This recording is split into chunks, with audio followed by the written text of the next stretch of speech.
harmful again. We have to, especially in teenage. Actually, teenage psychology is such. I have to tell you a little bit about teenage psychology. When children enter into 12 or so, at 12 you will find their voice, throat also breaks and changes. Their sound will change from a child's innocent. The children's voice is similar to a female's voice.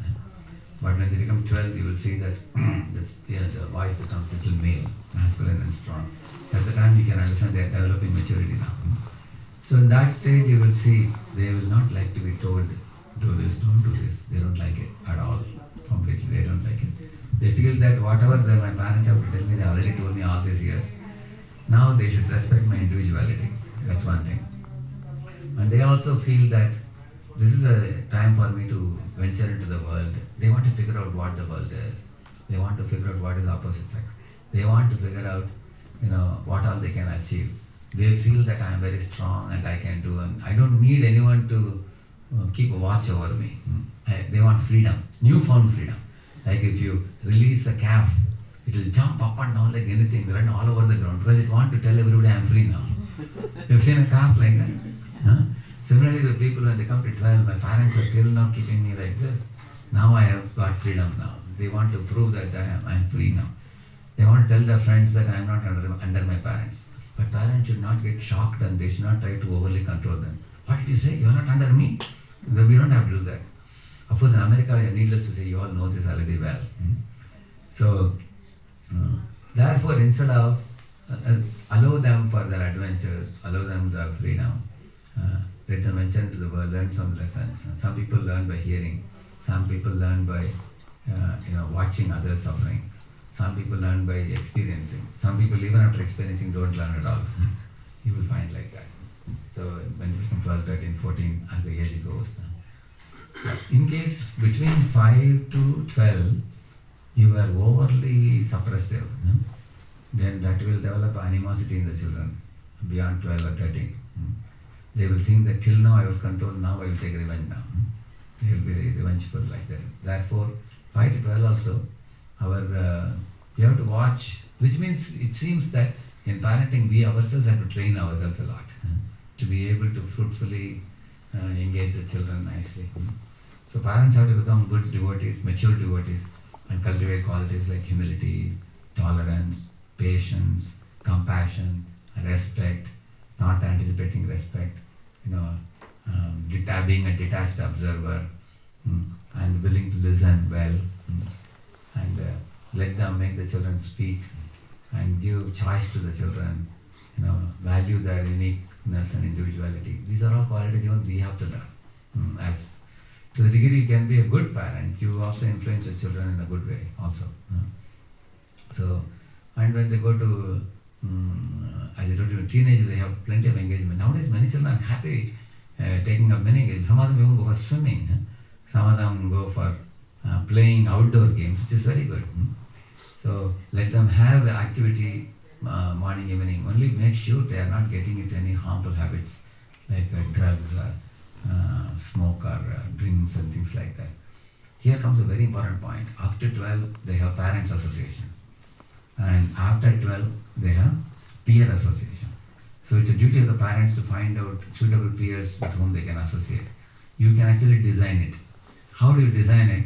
Call some of the peers who are devotee boys and arrange a program in your house. Arrange 10 or 12 children, they will come and do kirtan together, and then they will have they sit in a circle and they have some dialogue. If one of the, one example I'll tell you, there is one boy called Arjun Sakaprabhu, Amarindra Prabhu's younger brother. He lives in Seattle, And he is living in Seattle, but children in New Jersey know him very well. Why? Because he is a devotee kid, they are also devotee kids. And they are regularly on touch, on phone. So I asked the New Jersey kids, how are you so leading such a wonderful life? They said, our friend is Arjun Sakaprabhu. We talk to him time to time.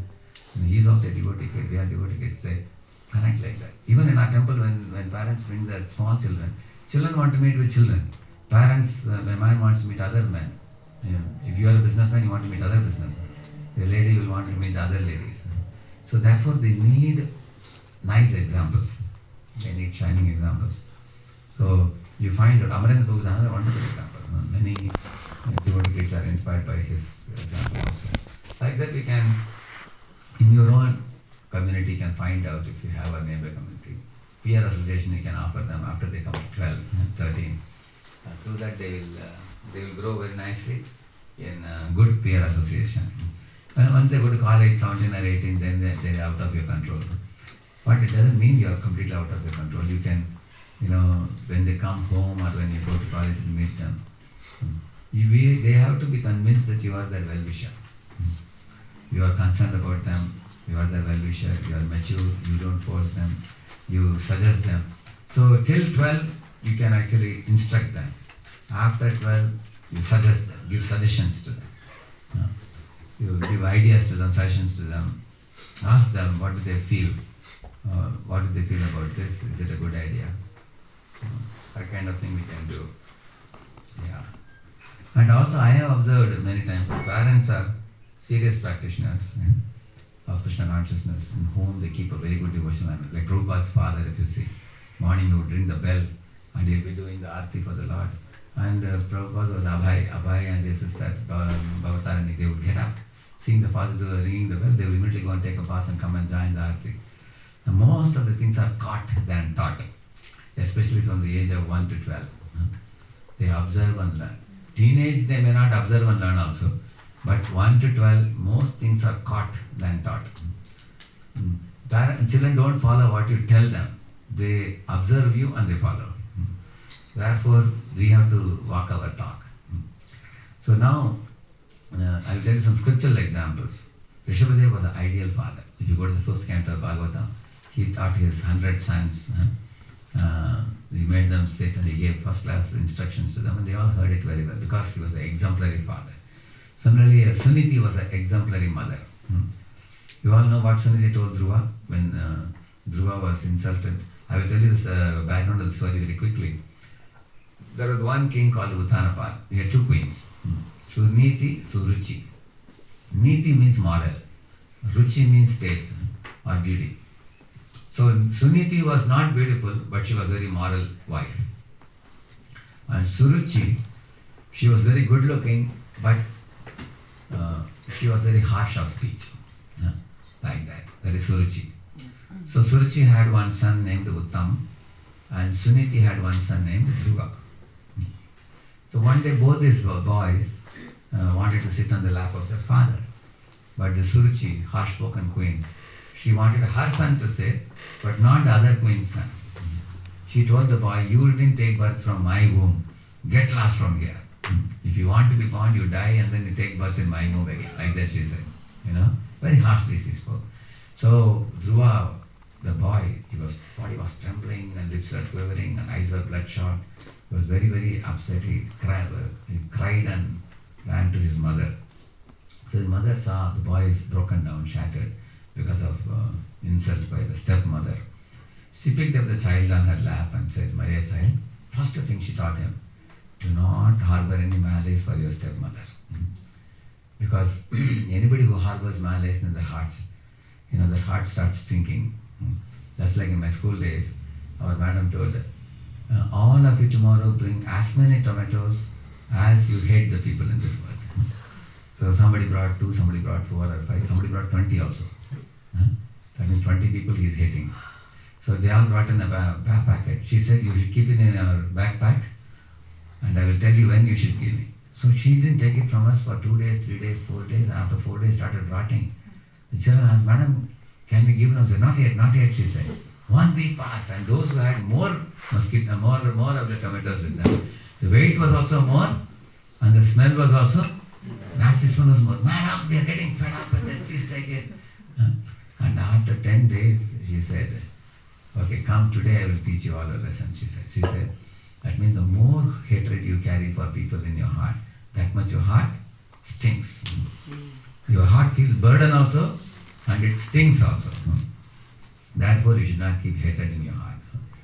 So, mother also told him the same thing. Do not harbor any malice for anybody. A devotee of the Lord knows that every living being is pure, but covered by impurity, and the covering is easily removable. Just like, imagine, one man is coming inside the room, people will say, hey, this man is stinking so badly. He is not stinking, his socks is stinking. You tell the man, hey, put your socks outside. You have come inside with a nasty smelling socks. Put it outside, wash your feet and come. If he does that, you will not get the smell. The problem is not with the man, the problem is with the socks. Similarly, the mind that is covering the soul, the problem is in that mind. So that's impurity which can be cleansed. It's possible. So that's what his mother taught him. Everybody is potentially divine. Don't see anybody as bad. They are only covered by bad, and the covering can be removed. So, and secondly, she told him, in your life you can do two things. One is, in case you are angry or upset with somebody, you can pull that leg down, or assassinate that character, or talk ill of them. That is one thing most people do. She told, don't do that, she said. Another thing you can do is to think about your own progress. She said that is the best part. Instead of trying to prove somebody to be bad, you don't waste time in that direction. Invest your time in the direction of progress, your own progress. Then the boy asked the mother, okay, now I am ready to forget about my stepmother. I will not think bad of her. Now you tell me what you want me to do. She said, go and meet the saints. Here comes a very important point. The parents should always, especially between 5 to 12 or 13, they should inspire the children to go to saintly people. Like how Narada became Narada, if you see. In the previous life, Narada's mother told the boy to go and give plate of prasadam to the saints. And then she told him, wash the plates. In this way, she engaged him in sadhu's service. And the children who go to serve the sadhus will get to see how they live, how they speak, how they conduct themselves. So the power of association of saintly people will also bring in many good qualities. In ISKCON, it's a proven fact. Many gurus, when they come to the homes of the devotees and spend even a day or two, the children quickly start worshipping the deities. They start singing kirtans. The influence of the saintly people has an impact on the children.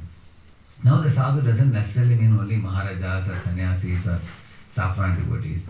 Anybody who is very Krishna conscious, it can be a Mataji also, it can be a congregation, Prabhuji, men also, men or women. Because amongst the married men and women also there are very serious devotees, you agree? Very dedicated, committed devotees. So we can give them association of such saintly natured people whom you yourself admire. And that's what mother did. Dhruva's mother told him, you go and meet saintly people in the forest and then they will guide you. And he was guided to go to Lord Vishnu, the Supreme Lord in the forest. And then after meeting the Lord in the forest, he became completely pure devotee. So she was the ideal mother, Suniti. And Rishabhadev, he was the ideal father. Hiranyakashipu was a bad father, everybody knows. Hiranyakashipu was such a father, he tortured Prahlad, abused the son, like that. And also mothers who are very greedy or materialistic, they want their children to progress only in material life. And they don't want spiritual life. There are also such mothers. And those mothers are themselves having many bad habits which spoil the children. Like some mothers are very unclean and unclean in keeping the home and the clothes and everything. Or they are very greedy for more and more money which comes out in their speech and actions and everything. Or they are quarrelsome in nature, they are belligerent by nature, they are rumor mongering by nature. So these kind of either mothers or fathers, they spoil the children unfortunately. So then it's difficult for us to expect anything good from the side. So we all are also having many pitfalls, shortcomings. We have to work on those things. As I told you, character, competence, devotion is important for us also. And in my observation, children are trainable only till 12 or 13. After that, they are with their friends. But those children who have been brought up nicely by the parents, they are very wonderfully going on. See, my sister has a son, and I have 3 sisters. All other sisters had only daughters. This fellow was the only son, last sister's son. But he was influencing all the other sisters positively. He was the youngest. Still, other sisters were touched by his character and devotion and everything. But his mother brought him up very nicely up to 12, 13. Now he's studying in Ottawa, Canada now. But he is very disciplined in rising in the morning and worshipping the Lord, making dress for the Lord. He's developed a higher taste in playing the keyboard and singing kirtans every day. And he spreads positive vibration in the entire family. Because every day she used to write one shloka on the board for him. Some days he will tell the mother, I can't memorize it today. She will say, okay, let's keep it for tomorrow. Sometimes one shloka will be for 2-3 days. But he memorized hundreds of shlokas like that. She would write a shloka and go and tell him that you take some time to memorize it. At night before going to bed, I'll ask you. So you spend a couple of hours memorizing it. Sometimes keep watching it, memorizing it. She gave him nice engagement also. So mother's attention for the child is absolutely necessary up to 12 or 13. And after that also we can take care in a very mature way. As I told you, giving them freedom and room for adventure and giving them engagements, all that. So I was telling you about Suniti, good mother, good father. I told you Rishabhadev. And I also told you, if you read about them in the Bhagavatam, you'll get to see. And good son, if you see who is a good son, obedient son is like Swayambhava Manu or Kardama Muni. About them there are verses in the Bhagavatam 3rd canto, you will see. So, of course, for us to extract from the Bhagavatam all these things may be a bit challenging. So there is a book called as Bhagavata Viveka by Gauranga Darshan Prabhu. In that book he has extracted these pastimes and written very nicely. Nice articles. If you read that article from there, you can teach teenage children also. They can learn. So teenage children can read books like Shubhavilas Prabhu's 5 books and Ramayana. They can on their own read also. Actually, many children want to read paperback novels nowadays. So in ISKCON, many publishers are publishing nice books. Like